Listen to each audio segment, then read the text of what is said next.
the symptoms that you would experience in the chronic stress reactions are going to be very similar to how you react to stress. So you cannot tell yourself, "Oh, come on, get over it." Right? To stop stressing. So unfortunately, that's not how it works.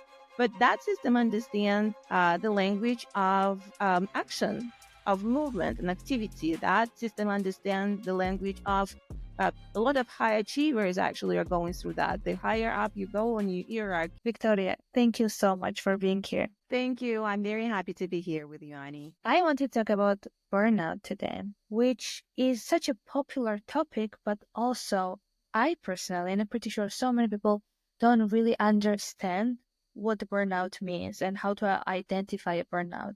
And I was thinking about this topic and I was thinking, like, is it when you get bored and you don't enjoy anything else in your life? Is it when you're just tired of work? What is specifically burnout and how to identify it? What's interesting about burnout is that every person experiences it differently. So there are some commonalities that we can kind of look at and suspect. So if you're suspecting burnout, the chances are you are. So let's put it this way.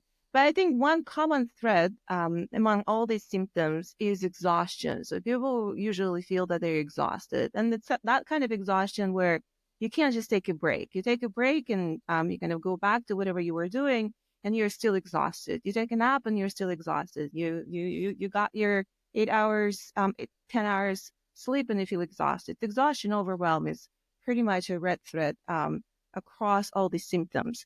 But it might help to understand that burnout is kind of like a chronic stress reaction. So what happens is that we get into the stress mode and that stress never gets released. So it just keeps accumulating and accumulating.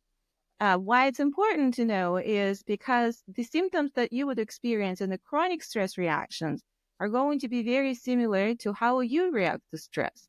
So some people, for example, they lose sleep, right? So then in the chronic stress reaction, that probably would be how you would feel that you're in the burnout when you lose sleep consistently. Some people experience changes in appetite, whether you crave for something or you lose appetite.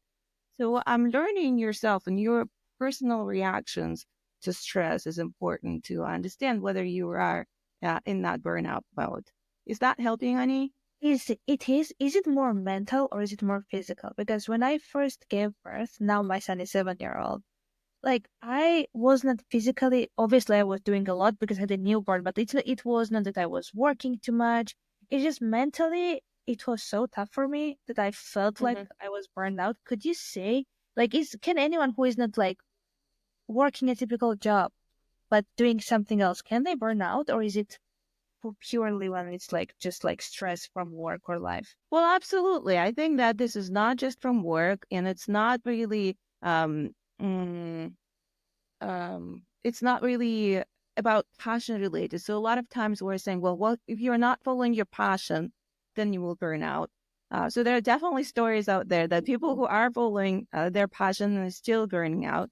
There's definitely stress from all other responsibilities and all other activities, not just work related. So as a stay-at-home mom, for example, taking care of your children, it's not like you don't have responsibilities. There is still a lot of energy that's going out, and that energy does not get replenished.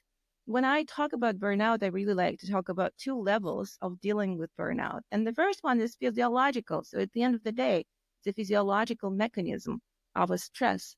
Wow, what is stress? It's a very good reaction that we have. It's a very good process that we have. Stress is there to save us from life-threatening situations. So we see something that imposes danger to our life. And then we have this mechanism, all systems shut down and only mechanism of survival kicks in. So it's fight or flight response, right? That you've probably heard about. If there's some danger hiding somewhere, you realize that there's a danger, then everything gets mobilized. So all the unnecessary system gets shut down, everything else gets mobilized. And you need to decide. It's a very quick decision whether you want to attack or you want to escape. And then you take action. And that's how you complete the stress cycle. It's supposed to be very short. You see the danger, you react to danger, you take action. This is it. what's happening in our day and age is that we don't have a lot of life-threatening situations, quite frankly. But the system is still there. It wants to keep us safe. So we assign that life-threatening meaning to all other things. So it could be your boss. It could be, your worries about the job. It could be worries about climate. It could be worries about political system. Whatever it is, something that keeps us on our toes. But that stress, it's very difficult to release that stress because it's outside of our control. So what are you going to do if there are wildfires in Australia? Yes, you're concerned, you're afraid, but there is not much action you can take, right? So that stress gets accumulated and becomes chronic stress. So that action never happens, and we just continue to burn and burn and burn fuel on very limited resources, and they never get replenished. So that's the physiological part of this, and then we can talk about the psychological part of this. Obviously, it has implications on the psychological part. So how do we learn to switch from that fight or flight system to a rest and digest system? And that's the psychological element of that. That's the mindset shift that we can practice. And that's how we basically take control back to ourselves. Also, if how can people identify if someone is constantly tired, for example? How can they know if it's a medical issue or a burnout? Because there must be some distinguishing factors. Because if, for example, they aren't, I don't think I'm burned out, and they are going to the doctors when they need to actually do something else, how can they know if it's a medical issue or a burnout? Well, if they feel like they need to go to the doctor, I mean, that's always a good idea, right? So just to rule things out. But when you went to the doctor and the doctor told you that everything is okay, there are no symptoms, there are no disease, then you have to look for other reasons. There are questionnaires out there. You can go online and you can actually look up how do I know if I'm in burnout? Some of them are very complex and very intricate. Some of them are a little bit lighter and shorter. Most of them are free. So if you really want to,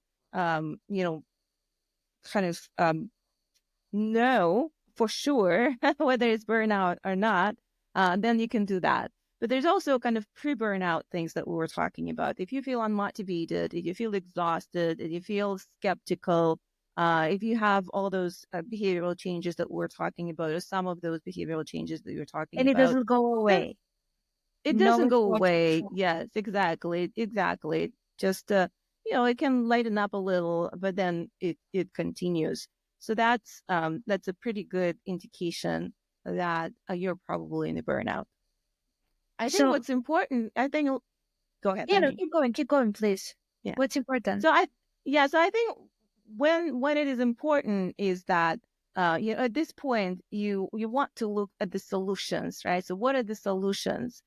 And one of the things that I really want people to understand is that, especially if you're kind of getting into this point of desperation, like I really cannot take one more day of that job, or I really cannot take one more day of being with that person. I really cannot take one more day of taking care of someone. So we tend to go after something that's very close, right? Oh, of course, this is a job that's the fault of the job, or that's the fault of a manager, or that's the fault of a spouse. So we're kind of looking at those external circumstances, and we tend to make those changes before we actually look inside and look what is it that is within my control that I can change before I make any dramatic changes externally. That's actually a really good point that you raised, because people who are experiencing burnout, they might be like, oh, it's my children, or it's my job, or it's my spouse. And they're like, okay, I'm just going to break up with my spouse of 20 years because he's stressing me out. When in reality, if they just did the things that could help them heal a little bit, or like rest, Right. they might enjoy this time with their spouse. So this is a really good way to, okay, let's give people tools. They identify they have a burnout, and they realize they or someone in their family member, they have a burnout. What are the first steps? And give me the easiest steps. And it might be different for everyone, but what are the baby steps? So stress management is definitely a very good first step. this is actually regardless of whether you're in burnout or you're not in burnout. I think it's important for all of us, for each and every person, to manage basic stress management techniques. Whether your stress became, chronic stress and burnout or not, it's very useful to have those basic foundational tools to just manage stress, just manage your physiological system. So that what is it? That fight or flight mode, that system that is responsible for our survival mechanism, is actually pre-verbal. So you cannot tell yourself, "Oh, come on, get over it," right? So Yeah. stop stressing. So unfortunately, that's not how it works. But that system understands the language of action, of movement and activity. That system understands the language of breathing, the breath work. So that system understands the language of visualizations and images. So those are stress management techniques that we hear about, and it's important for all of us to manage them.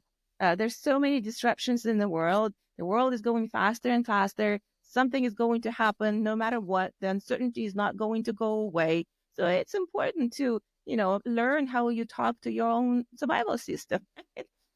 So breath work, breathing is very easy technique. So if you feel the anxiety is coming up, or overwhelm is coming up, or anger, frustration, I think it's a good idea to take a step back and do a simple breathing exercise. I like to do box breathing, and that's when you inhale on the count of 4, you hold your breath on the count on 4, you exhale on the count on 4, and you hold your breath again. So that kind of like painting the box, right?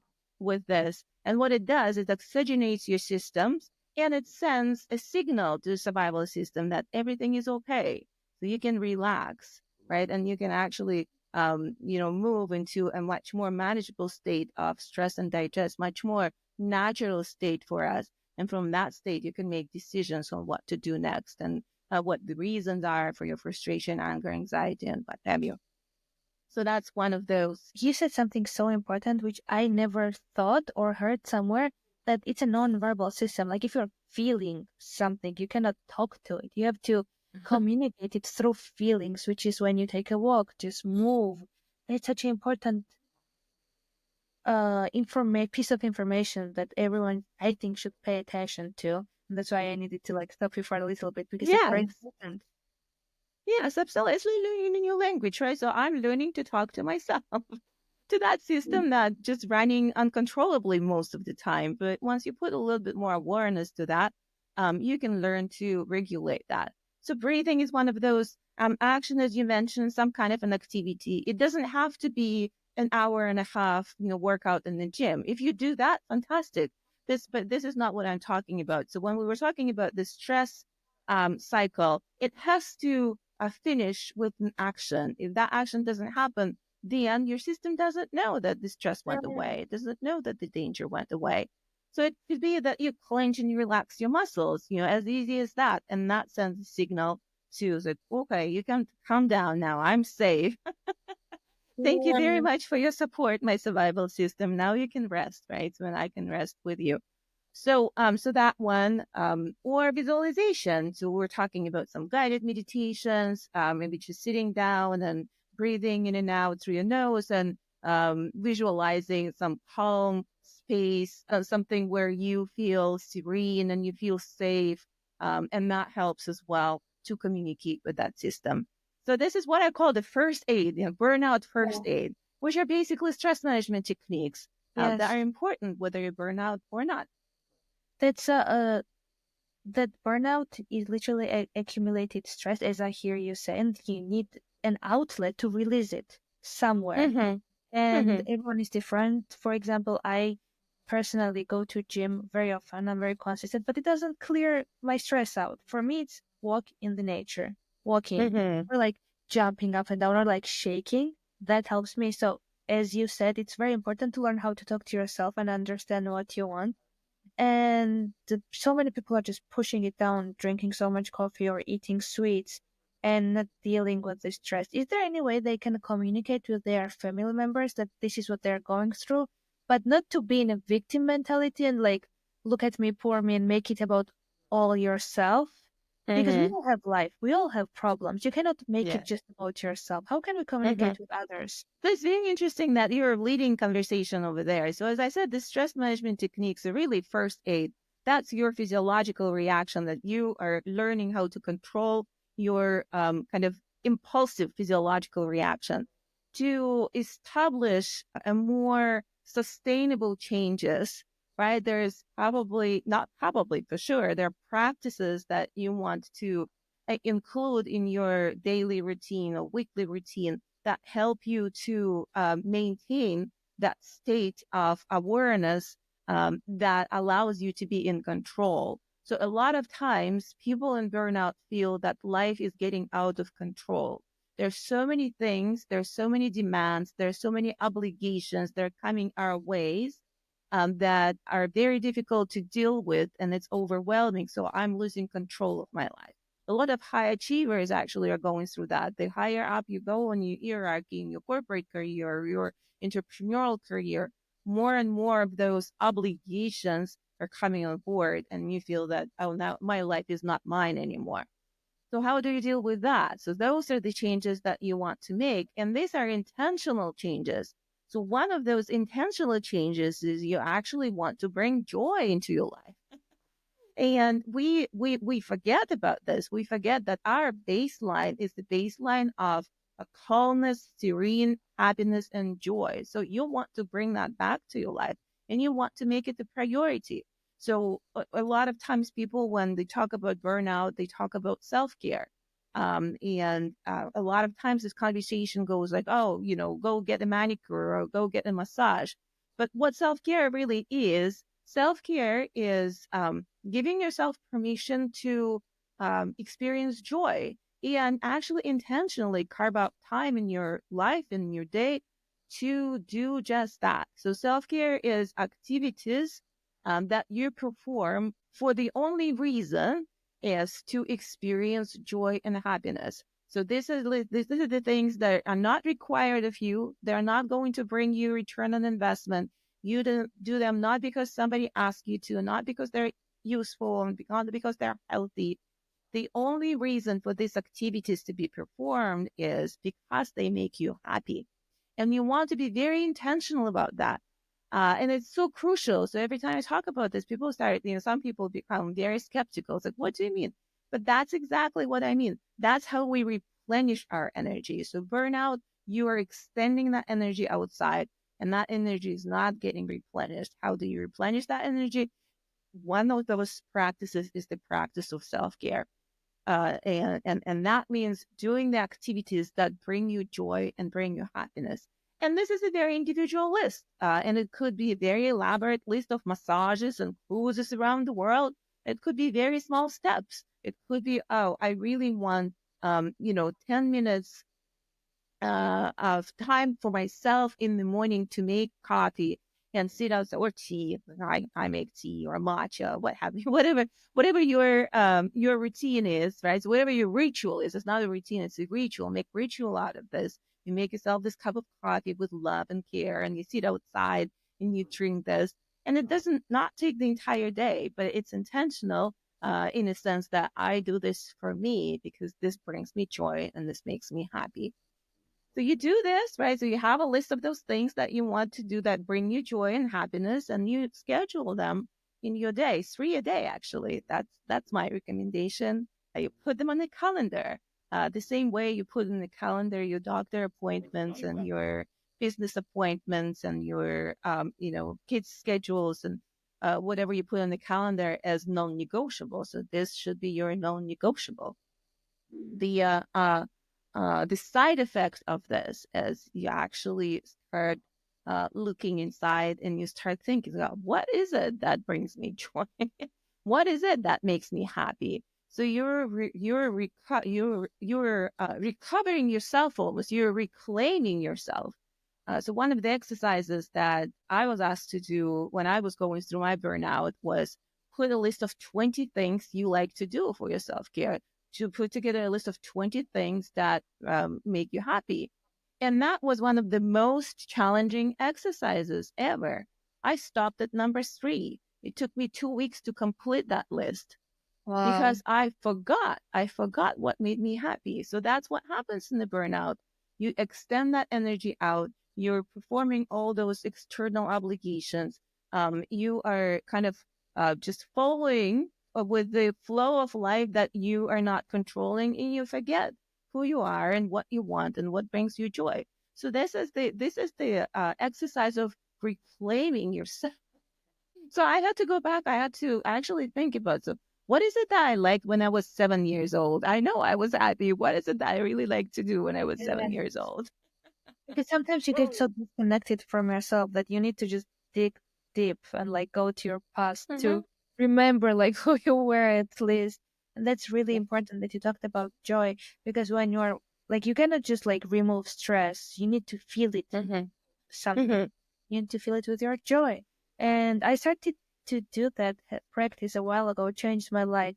Once a week at least, I go to a new museum or a new place or a new but a unique place, not just a coffee Mm-hmm. shop, a unique coffee shop with Right. beautiful art or a very like unique museum. Because if I do like just random places, it didn't bring me joy. Mm-hmm. So that's a really, really, really, really important topic that you touched to bring more joy into ourselves. Right. And then we can Because just another thing. Mm-hmm. Go we ahead, can just honey. communicate with our family members that I'm having this moment, like I'm feeling burned out and I need more time for myself to do the things that Mm-hmm. bring me joy. And I'm pretty sure when they see you happier, they will be like, okay, do whatever works for you because I like seeing you happy. This is exactly what happens. It's a miracle. I call it a miracle of self care. People around you actually see these changes. They see how much more energy you have, how much more you can give after that. And they really accommodate this because at the end of the day, we want to see each other happy. Which brings me to another topic. I know we were talking about the burnout, but there is this other kind of label that recently started to appear, and that's languishing. So languishing is a state of like I'm not really happy. I'm not like extremely unhappy, but I'm not really happy. I'm just going through the motions, right? So different days, same thing. So you're in the state of almost indifference. And a lot of us just accept it. So when you're in burnout, it's a real pain. It's like I cannot take it anymore. But when you're languishing, it's kind of okay. Somebody's asking you how are you doing, and it's like I don't know. So that's and we're starting to accept that, and I don't think it's acceptable. I think we really need to raise the bar that the acceptable kind of our normal base should be the state of flourishing, right? The state of vitality and vibrancy and joy and happiness, and that's where we can realize our full potential. And a lot of it is really inside. A lot of it is really our internal mindset shift, our internal practices that we bring over the things that we can control, like self care. Maybe you cannot control the mood of your boss or whether your company is going to have layoffs or not, but you can control your own internal mindset and shift and practice and maintain your level of energy and level of gratitude and your boundaries and so on and so forth. That really makes for that more sustainable way of going through life and more aware state of going through life. You're right. It's a mental shift. And if someone is listening to us right now, they're like, yes, it's easy to talk for you to talk about it. I don't have 10 minutes for myself. From my own experience, and you can share yours, when I prioritized something that was important for me, yes, 1 week, second week, and third week, the time appears by itself. Whatever you prioritize, even if it's 2 minutes, somehow the universe works, or God, whatever you want to call it, just makes time and space for you Mm-hmm. because you prioritized it. What would you say to Mm-hmm. those people who are in the victim mentality and they're like, I cannot do that? Yes. I do like to talk about how time is really flexible. So you make room for life, right? So it's not like life makes room for you. You make room for life. So that's what I'm talking about when I'm talking about self care. That's a very actually objection, very standard objection that people are saying, well, I don't have time to do all this that I need to do, and you want me to do something on top of that. So that's why it's really, we're talking about small steps as well. Maybe you cannot do your 90-minute massage every other day, but you can step outside on the porch and just to feel the sun on your skin, on your skin, and tell yourself, this is intentional. I am doing this so that I want to feel happy for these 3 minutes. And this 3 minutes will actually feel like half an hour, quite frankly. So next day, and you'll gain in productivity, you'll gain in your energy, you're replenishing your energy so you can give more. So that's the cycle. And people return that back as well. So that's my invitation is to start with small steps. And Exactly. there's always time. That's the thing. There's always time. If you had Yeah, time to watch, 40 minutes of Netflix show, you did have time for self-care activity. exactly. Yesterday I wanted to watch something, but then I was like, you know what? Like, this is exactly the amount of the podcast episode that I have to edit. Let me watch this instead. And the first 5 minutes I was really resistant, but I know myself. I know how it works. And like, in like after 7 minutes or so, I was already deep. I forgot the video that I actually wanted to watch. And you do something, it's not fun maybe in the beginning, but at the end you feel good. So you have to almost like drag yourself. One of the writers or coaches, she said like movement manifests motivation. It's not that you feel motivated Hmm. first, you Hmm. act and somehow that motivation comes. So that's Hmm. so important for people to at least 2 minutes, 2 minutes, take deep breath, just feel the sun on your face, Hmm. start somewhere. And I love that you're Hmm. giving people baby steps. And if you barely touched the topic, but we gave them how to identify burnout, how burnout feels, and then you gave them almost like a first aid kit to them, and then the joy. Not many people, not enough people talk about joy and how to bring joy into their lives. But if people want to dive more, or if they have more questions, where can people find you, and what are some other ways that you bring value to people today? So absolutely, if you want to talk about this more, you want to learn more, I'm on LinkedIn, Victoria Mensch. You can look me up. I post my content there, the tools and the practices that we're talking about now. There is a way to reach out to me so we can further that discussion. We do have programs for individuals and mentorship programs. We also have programs, corporate programs, because the burnout is a real expense to companies. People who are unmotivated, who don't want to come to work, who feel overwhelmed. This is a real negative impact on the corporate side as well. So it's really great to work with the companies who care about the well-being of their employees. And we also do retreats. So if you're interested in that to accelerate Oh, that journey from burnout to harmony, we do retreats as well. So look that up. You will find all that information through my LinkedIn or through my company, Silicon Valley Executive Academy. yes, and it will be all down linked in the show notes. Before I LinkedIn, ask yes. you my last question, what is something that maybe I have not asked you, or you want to add to this conversation to make it feel more complete? Well, I want to say that we just touched the topic of the burnout, right? So we talked about those kind of stress management techniques, and we started talking about those practices that you build into your life that make those changes sustainable. So that when you make a decision of what to change around, that's not a decision that's coming out of a despair, but a decision that's coming from a good place of awareness and conscious of what exactly you want to create, not what you want to avoid, but what you want to create. And I really want people to inspire to that. So, what is it that you want to create and build those practices kind of in service to that desire? Yeah, so you can meet the real you and then see all the potential that all everything that you can be, and all the creativity comes out when you try to start to heal this burnout. This is my last question that I ask everyone. Leave me and the listeners with a message that can be a quote, book that inspired your movie, or simply sentence or a word. What would be your last message to us? So that message would be that we are very powerful. There is a lot of powers inside, and we need to find the tools and the practices to really, let that power out. So that would be my message. We are powerful, and I think burnout just takes our power away. And if people don't take anything out of this episode, please take what Victoria just talked about to bring more joy into your life and have a daily practice of joy, or whatever you want to call it. Just name it, find a name for it, and at least do, if three amazing, but start with one baby step, more joy into our lives. That, as you said, is not for anyone. It's just for yourself. It's not for the Instagram. It's not for the pictures or for the children or for the money. It's just for yourself that gives you joy. And so many of us don't give ourselves permission to do something, pick something like that is unproductive.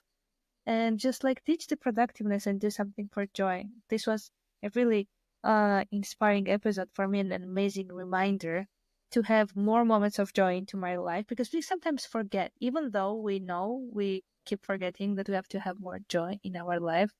And I really, really appreciate your time and your energy, and that you burned out, but then you found strength in that, and now you help other people to find their own power. Thank you very much, Annie. It was a pleasure to have this conversation with you. Thank you so much for listeners, and have an amazing day or night wherever you are, and until next time.